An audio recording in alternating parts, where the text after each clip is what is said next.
주님을 찬송하면서 할렐루야 할렐루야 내 앞길 험악하여도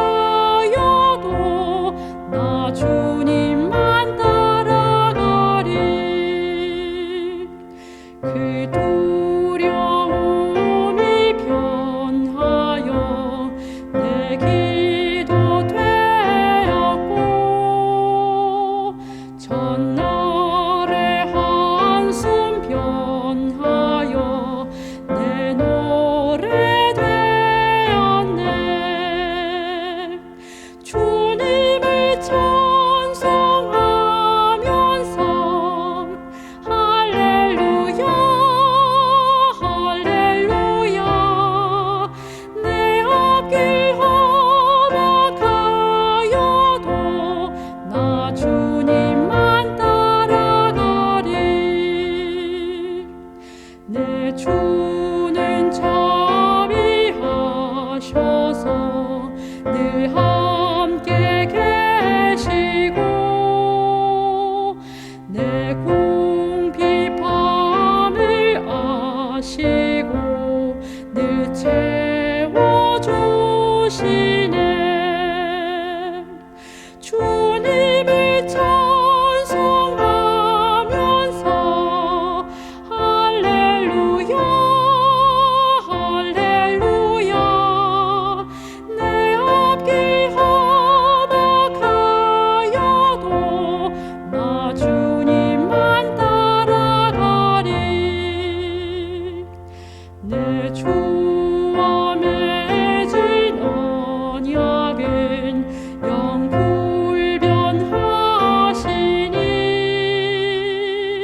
그 나라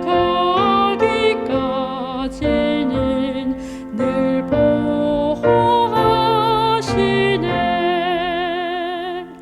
주님을 찬송하면서 할렐루야 할렐루야 내 앞길 험악하여도 나 주님만 따라가리.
안녕하십니까? 하나님을 사모하여 예배의 자리로 나아오신 모든 분들에게 주님께서 약속하신 축복이 함께 하시길 소망합니다. 먼저 하나님의 말씀 마태복음 25장 14절부터 23절까지의 말씀을 봉독하겠습니다. 또 어떤 사람이 타국에 갈 때 그 종들을 불러 자기 소유를 맡김과 같으니 각각 그 재능대로 한 사람에게는 금 5달란트를, 한 사람에게는 2달란트를, 한 사람에게는 1달란트를 주고 떠났더니 5달란트 받은 자는 바로 가서 그것으로 장사하여 또 5달란트를 남기고 2달란트 받은 자도 그같이 하여 또 2달란트를 남겼으되 1달란트 받은 자는 가서 땅을 파고 그 주인의 돈을 감추어 두었더니 오랜 후에 그 종들의 주인이 돌아와 그들과 결산할세 5달란트 받았던 자는 5달란트를 더 가지고 와서 이르되 주인이여 내게 5달란트를 주셨는데 보소서 내가 또 5달란트를 남겼나이다. 그 주인이 이르되 잘하였도다 착하고 충성된 종아 내가 적은 일에 충성하였음에 내가 많은 것을 내게 맡기리니 내 주인의 즐거움에 참여할지어다 하고 2달란트 받았던 자도 와서 이르되 주인이여 내게 2달란트를 주셨는데 보소서 내가 또 2달란트를 남겼나이다. 그 주인이 이르되 잘하였도다 착하고 충성된 종아 내가 적은 일에 충성하였음에 내가 많은 것을 내게 맡기리니 내 주인의 즐거움에 참여할지어다 하고 오늘 이 시간은 달란트의 비유가 던지는 질문이라는 제목으로 말씀을 전하겠습니다. 예수님께서는 죄된 세상의 종말과 새로운 하나님의 나라의 회복이 이루어질 재림을 말씀하시면서 3가지의 비유를 말씀하셨습니다. 열처녀의 비유와 달란트의 비유 그리고 양과 염소의 비유. 이 모든 비유는 예수님의 재림이 이루어질 때 인류의 모든 사람들은 확연하게 두 부류로 분류가 이루어질 것을 분명하게 말씀하고 계십니다. 단도직입적으로 표현하면 구원받을 백성들과 구원받을 뻔했던 백성들입니다. 이 모든 세 비유는 극적 대비를 통해 저희가 어떻게 신앙인으로 준비해야 할지를 말씀해 주시고 계십니다. 오늘 이 시간에 함께 나눌 달란트의 비유는 재림을 위해 내적 준비가 외적으로 어떻게 실행되고 표출되어 열매 맺는지를 보여주고 있습니다. 즉 재림을 진정으로 기다리고 준비하는 사람들은 외적으로 어떤 모습들이 나타나는지를 제시해주고 있습니다. 이 시간 다시 한번 성경의 저자 되시는 성령께서 전하는 저에게도 말씀을 받는 성도님들에게도 동일하게 강력히 임재해 주셔서 밝히 주의 뜻을 깨달아 알고 실천할 수 있도록 도와주시길 간절히 바랍니다. 이번 시간도 이 비유를 통해 저희들에게 던지는 질문에 대한 답을 찾아가며 주님의 뜻을 알기 원합니다. 먼저 이 비유에 대한 오해가 있습니다. 왜 사랑이시고 공의로우신 하나님께서는 누구는 많이 주고 누구는 적게 주셨는가 하는 것입니다. 종들이 받은 달란트가 무엇인지부터 정리해 보아야 하겠습니다. 달란트는 구약시대에는 무게의 단위로 사용되었다가 신약시대 예수님 당시에는 화폐의 단위로도 사용되기 시작했습니다. 1달란트의 가치는 시대마다 나라마다 차이들이 있었습니다. 예수님 당시에는 1달란트의 가치가 6,000데나리온과 같은 가치였습니다. 당시 하루 임금이 1데나리온이었으니 결코 작지 않은 금액이었음을 알 수 있습니다. 1년에 300일을 일하면서 20년을 모아야 가능한 금액이 1달란트였습니다.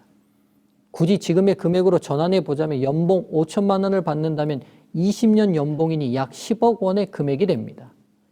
지금의 가치로 환산해서 그렇지 그리스 시대 때 중장 보병이 용병으로 기용되어 받는 하루 일당이 2분의 1 드라크마, 2분의 1 데나리온이었으니 직업 군인으로는 40년을 일해서 한 푼도 쓰지 않고 모아야 하는 금액이었습니다.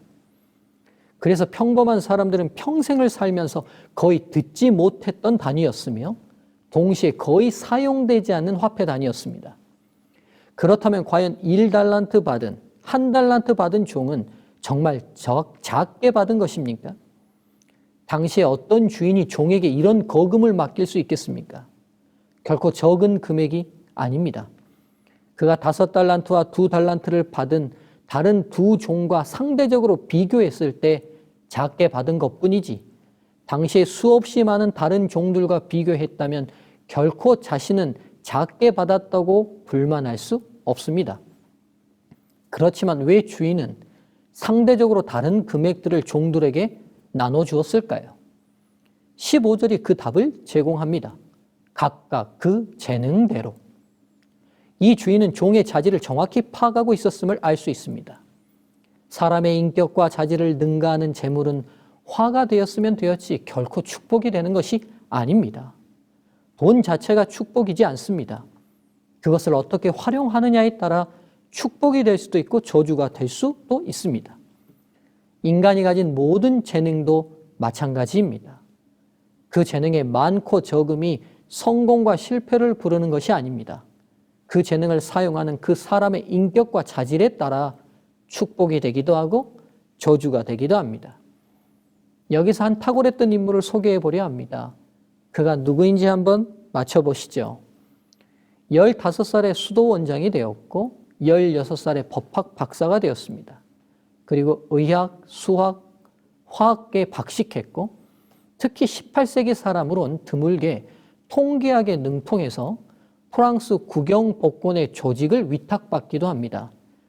그 이후 시인, 비단 제조 공장 운영, 염색 공장 운영, 바이올리스트, 격투가, 역사가, 마술사, 엔지니어 등으로 활동했으며 프리드리 대왕과 함께 음악에 맞춰 춤추는 분수를 가동하는 일에 대해 의논하기도 했습니다.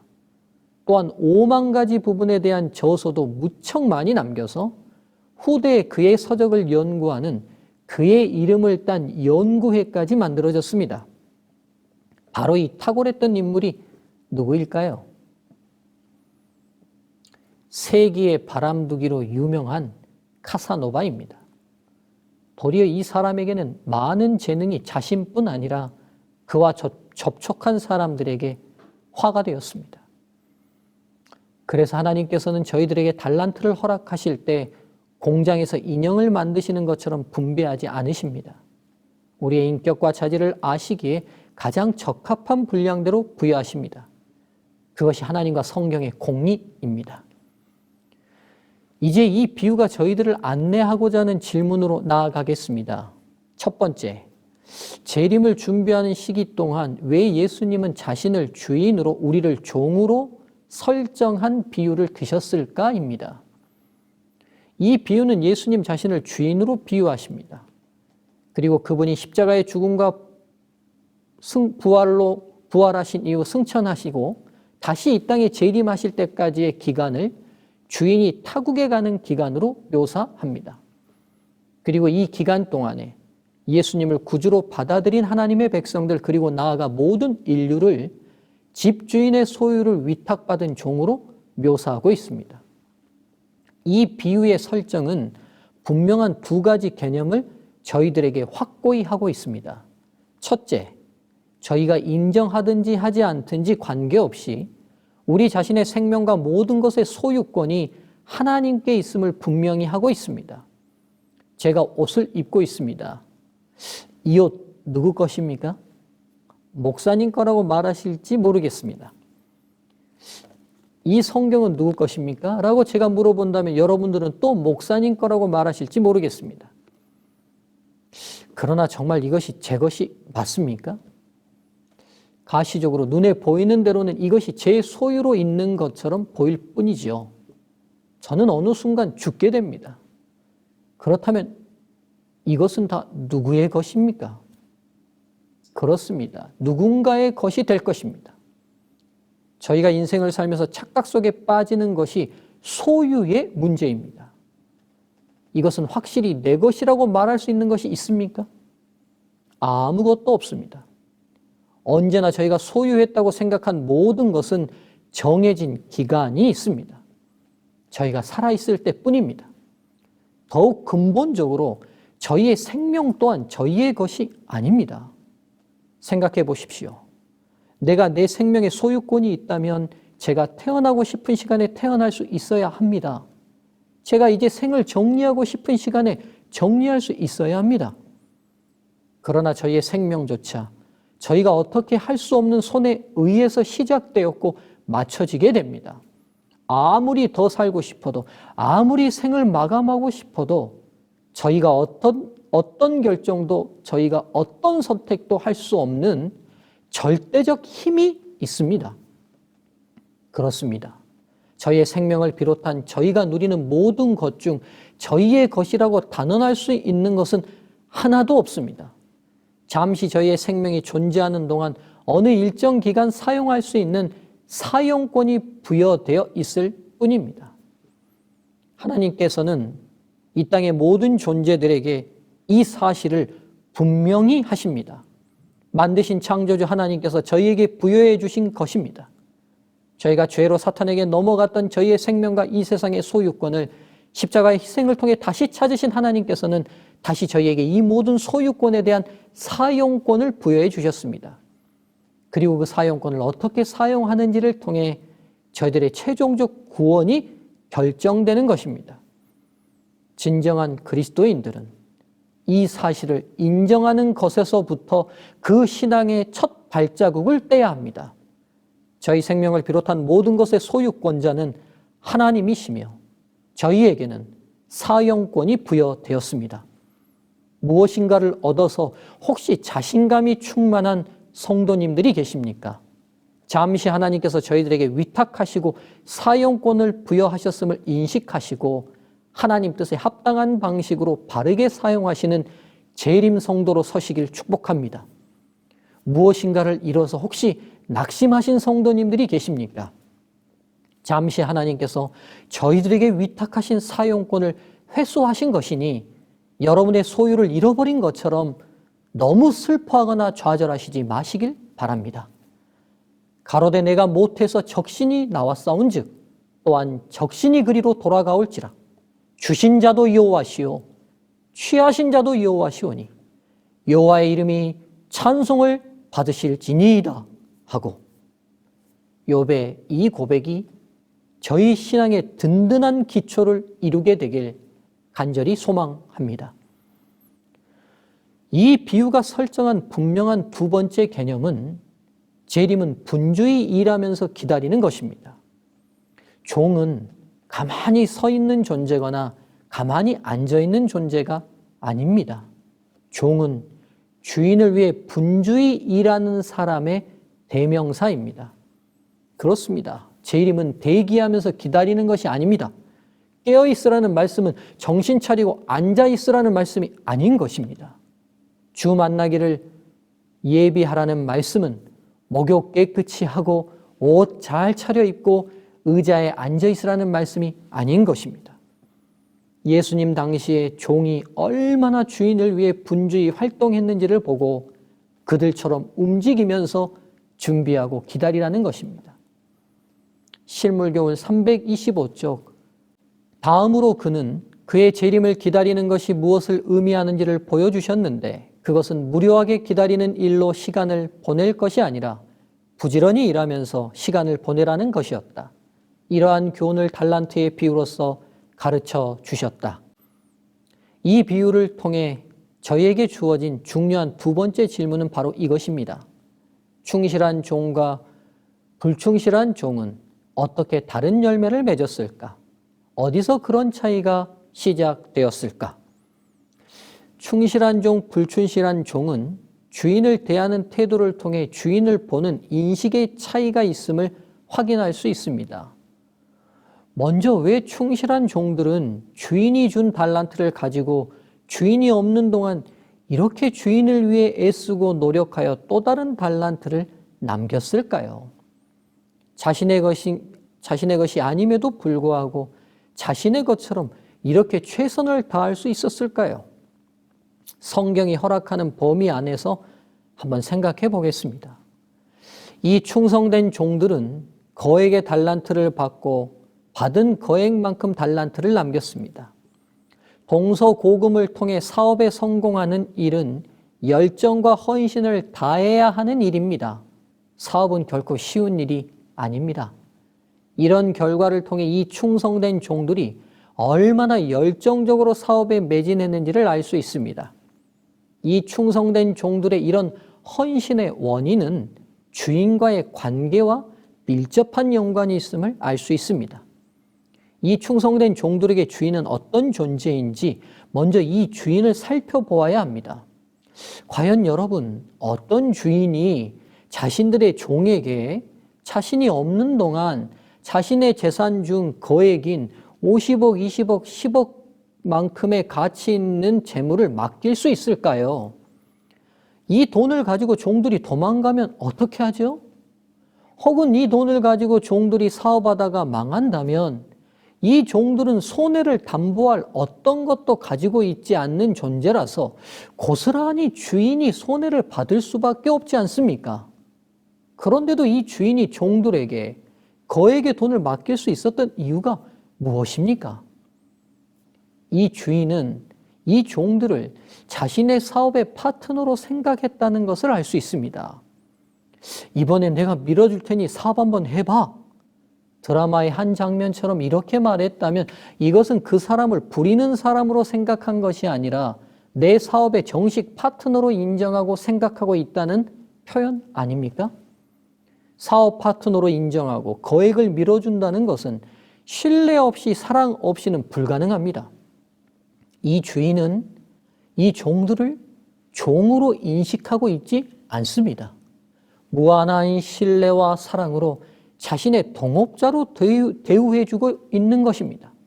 나아가 종들의 사업 실패로 인한 손해를 감수하면서까지 주인이 이 종들에게 신뢰와 사랑을 보여주었다면 사업 파트너를 넘어 그 이상의 존재로 여기고 있다는 것이 아닐까요? 재산의 손실까지도 자신이 책임지겠다는 각오로 거액의 자금을 맡길 수 있다는 것은 바로 이 주인이 이 종들을 자신의 자녀처럼 여기고 있다고 충분히 생각할 수 있습니다.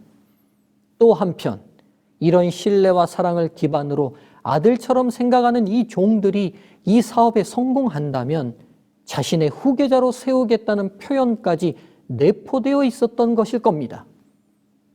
이 충성된 종들은 자신들과 주인의 관계가 단순한 종과 주인의 관계를 뛰어넘는 관계임을 깨닫고 있었던 것입니다. 자신들 같은 소유물에 지나지 않는 종들을 아들을 대하는 것처럼 믿고 사랑하는 주인을 위해 일하는 것이 이 종들은 너무나 영예롭고 자랑스러웠을 것입니다. 자신들을 아들처럼 믿어주고 아들처럼 사랑하는 아버지와 같은 주인, 충실한 종들이 이런 주인을 위해 장사하고 사업하는 것이 자신의 이익을 뛰어넘어 행복했을 것입니다. 종으로 주인집 허들의 일이나 하고 끝날 인생들이었는데 주인이 하셨던 사업을 할 수 있는 기회와 자리를 만들어 주었다는 것 자체가 이 종들에게는 놀라운 은혜였을 것입니다. 그래서 그 은혜에 감격하여 최선을 다했던 것이며 사업에 성공해서 더 많은 이익을 남기는 것은 기쁜 일이 되었던 것입니다. 충성됨은 자신을 사랑하고 믿어주는 사람을 향해 나타나는 자질인 것입니다. 바로 충성된 두 명의 종들은 주인이 자신들에게 보여준 사랑과 신뢰 앞에 충성으로 보답했던 것입니다. 주인의 사랑과 신뢰가 그들이 종이라는 신분적 한계를 벗어나 부자 주인의 아들처럼 생각하고 행동하게 그들을 만들어 주었던 것입니다. 이 충성된 종의 신실함과 충성됨과 성공은 전적으로 이 주인이 보여준 사랑과 신뢰 때문에 생겨난 기적이었던 것입니다. 엄밀히 말하면 종들이 보인 성공이 기적이 아니라 종에게 보여준 이 주인의 사랑이 종들의 성공을 만든 기적입니다. 주인을 기다리며 보냈던 종들의 충성된 삶의 원동력은 바로 주인의 사랑이었습니다. 성도 여러분, 저와 여러분이 기다리는 재림의 시간이 충성된 시간이 되게 하는 방법은 한 가지뿐입니다. 바로 저희를 향하신 주인의 그 깊고 넓고 높은 사랑과 신뢰에 몰두하고 몰입하는 것입니다. 성도의 충성됨은 하나님의 사랑의 결과이기 때문입니다. 그러므로 함께 하늘의 부르심을 받은 거룩한 형제들아, 우리가 믿는 도리의 사도이시며 대제사장이신 예수를 깊이 생각하라. 이제 오늘의 말씀을 정리하겠습니다. 달란트라는 단어는 무게의 단위에서 화폐의 단위로, 그리고 현재는 재능을 의미하는 단어로 발전되었습니다. 즉 저희가 가지고 있는 물질적인 것들뿐만 아니라 선천적, 후천적 모든 재능을 포함하는 단어가 되었습니다. 주님의 오심을 준비하는 사람들은 그 모든 것의 소유권이 하나님께 있으며 저희에게 사용권이 부여되었음을 인정합니다. 주님의 오심을 준비하는 사람들은 각자에게 주어진 달란트가 가장 적합하게 주어진 것임을 믿고 남과 비교하지 않습니다. 주님의 오심을 준비하는 사람들은 주님께서 보여주신 저희들을 향한 사랑과 신뢰에 반응합니다. 주님의 오심을 준비하는 사람들은 주어진 달란트를 최선을 다해 개발하고 발전시켜 나갑니다. 주님의 오심을 준비하는 사람들은 인생의 열매들을 분명히 맺어 갑니다. 성령께서 오늘 말씀을 들으며 재림을 준비하는 저희 모두의 삶을 이렇게 인도하시길 간절히 소망하며 말씀을 마치겠습니다. 감사합니다.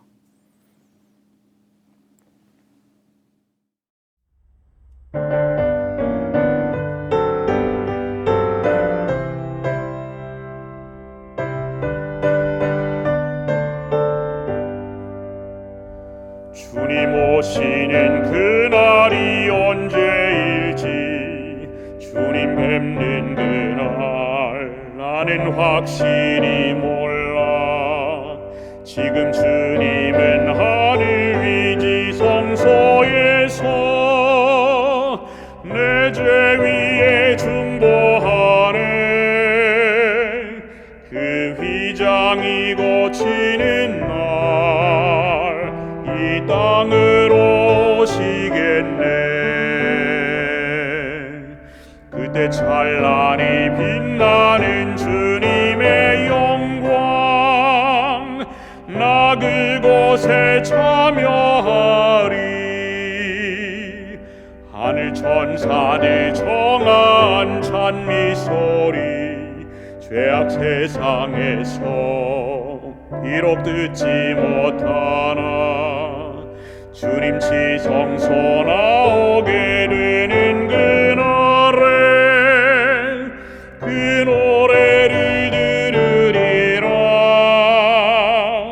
저 천사들 노래 따라 내 주님을 찬미하리. 그때 찬란히 빛나는 주님의 영광 나 그곳에 참여하리. 주님 준비한 빛나는 시온성을 지금 이 땅에서 비록 볼 수 없으나 나의 주님이 이 땅에 오시는 그날 나 시온성 보게 되리. 저 하늘 문 열리는 날 내 주님을 배우리라. 그때 사랑과 평화와 감사의 찬송 온 천지에 가득하리.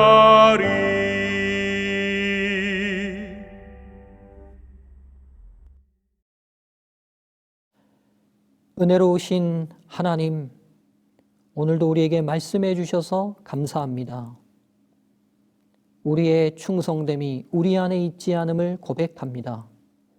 재림을 고대하고 준비하며 우리 안에 있는 충성됨이 오직 하나님의 사랑으로 인하여 생긴 은혜임을 고백하오니 주님, 우리가 더 깊이 더 넓게 주의 사랑에 천착하게 도와주시옵소서. 그러므로 그 사랑에 대한 반응으로 충성되이 주의 재림을 준비하게 도와주시옵소서. 예수님의 이름으로 기도드리옵나이다. 아멘.